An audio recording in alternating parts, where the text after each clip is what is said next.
The comedians you should know debut of Jon Torres.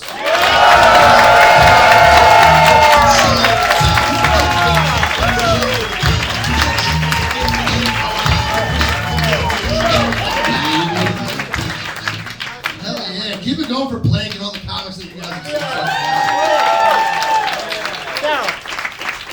This is fucking awesome. I have a lot of problems that I really need to fucking talk about right now. Like, that's the whole reason I was like, man, I've been waiting years to do this show and I'm just gonna come here and bitch. God damn it. No, I'm still trying to break my fucking quarantine habits. It's been years and it just made me realize it's like, I don't know, man, maybe you've been a piece of shit this whole time.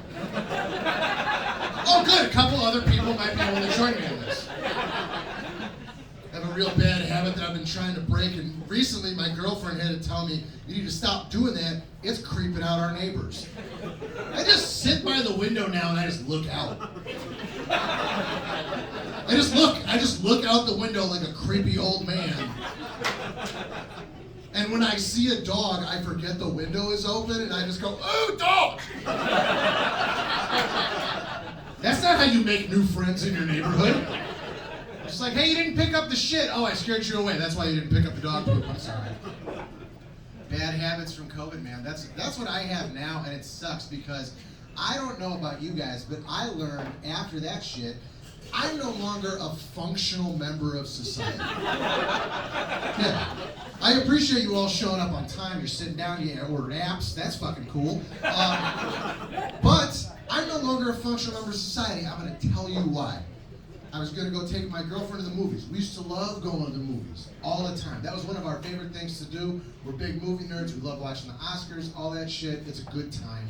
Be a fucking dork, okay? But I can no longer do that normally, okay? I can't do it normally anymore. And I asked my girlfriend, I go, babe, you want to go to the movies? And I'm a romantic. So I was like, babe, you want to go see Jackass 4? And she was like, you're goddamn right I do. And then she fires a question at me. She goes, do you want to take weed edibles so we can watch these 50-year-old dudes that still think they're 26 kick each other in the dick for 90 minutes? And I'm like, yeah, this is why I love you. So we're about halfway through the film. And yeah, I call Jackass movies films. And we're about halfway through the movie. And this is where I say I'm no longer a functional member of society. Is about halfway through the movie, I stand up in the middle of the theater and I started patting myself down looking for something. I started patting myself down looking for something. I started patting myself down. I was looking for the remote to pause the movie. In the middle of the movie theater. They just let me vote for the mayor. Who the fuck knows if I made the right decision? It's so dumb. Joe was up here talking about therapy. I'm in therapy because I don't know if you guys can tell from the thoughts in my head. But I fucking need it, okay? I buried way too many of my friends early, okay? I'm 34 years old. Aw, they're upstairs laughing at me. They're like, he's funny. I buried way too many of my friends when I'm 34 years old. I buried over 20 friends in that time. It's like, no, they were fun. They were like the pill popping people. Like they wore Sublime shirts too early, so yeah, they were gonna die too fast. And recently, I had a breakthrough in therapy. I don't know if you guys have ever experienced that. I had a breakthrough in therapy. Yeah, that's the shit, man. But it was not a psychological breakthrough, unfortunately. It was a personal breakthrough for me because out loud, I got to hear my therapist say the words, wow, that's fucked up.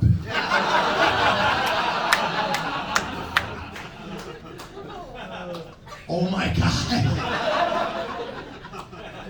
That was better than hearing my father say, I'm proud of you.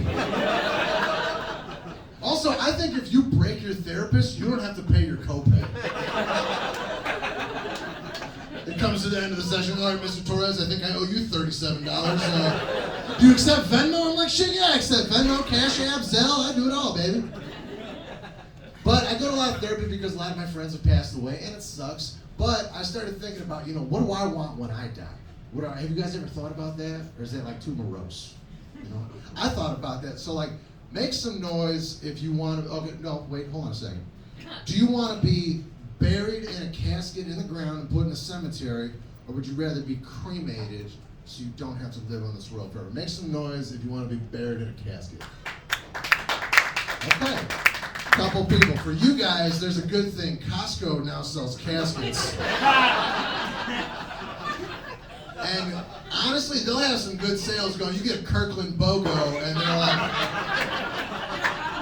which is pretty solid, but a BOGO casket sucks if you're lonely. You're like, what am I going to do with this other one? Put my dog in it? I don't think so. Make some noise if you want to be cremated. Bunch of other people that don't want to take up space on the earth. I respect you guys. I get bummed out every time I drive past the cemetery because I'm like, man, that would have made a really dope golf course.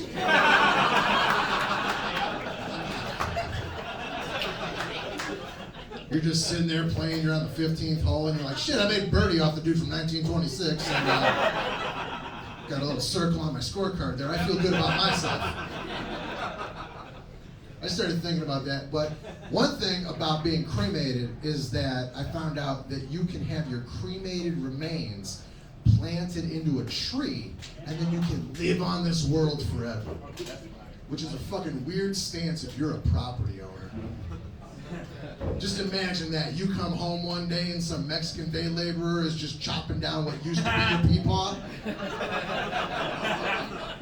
That's a lot of trauma. You're like, no, you used to take me fishing and now you're firewood. It sucks. But I want to have something like that happen. I want to have my cremated remains planted into several little tiny houseplants because I want to play a prank on people at my fucking funeral.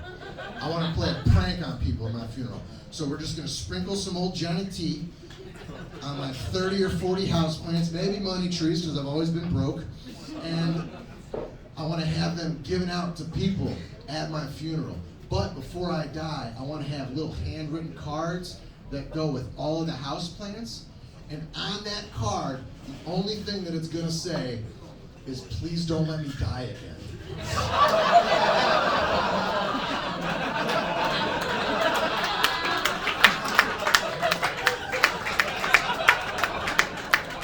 Yeah, you think you're bad at watering your houseplants now.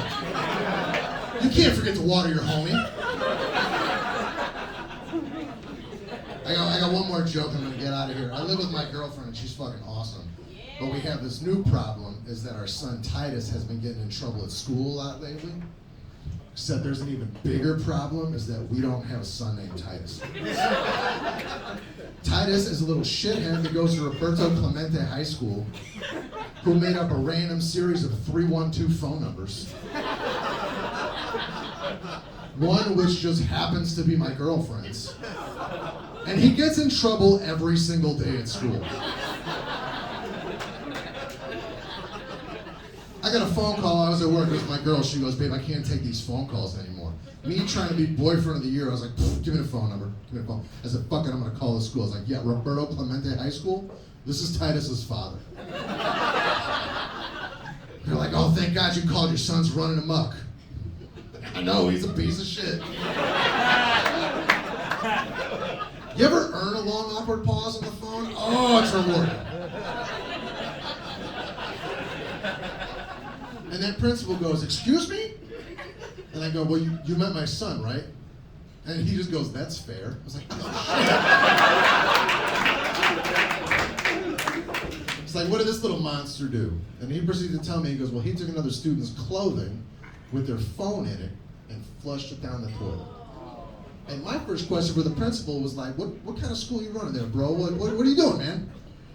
So I decided, I was like, you know what? Why don't you put my son on the phone? And I could hear him in the background. He goes, Titus, your father wants to speak with you. He goes, he does? I get this kid on the phone and go, Titus, this is your father. He goes, it is? But this kid was good. Ultimate prankster. Before he saw the changeup and he just hits a grand slam and just says to me, he goes, where the hell have you been? In that moment, I was like, hey, bud, why don't you put your principal back on the phone? Because I've lost an argument with a child. I get the principal back on the phone. I go, sir, what is your name? And he says, Brian. I'm like, Brian, how long have you been doing this for?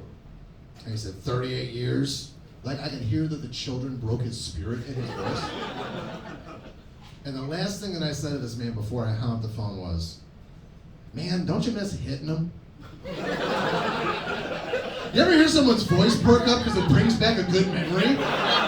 He just goes, yeah! And I hung up the phone. All right, my name is Jon Torres. Give it up for Blake Porco.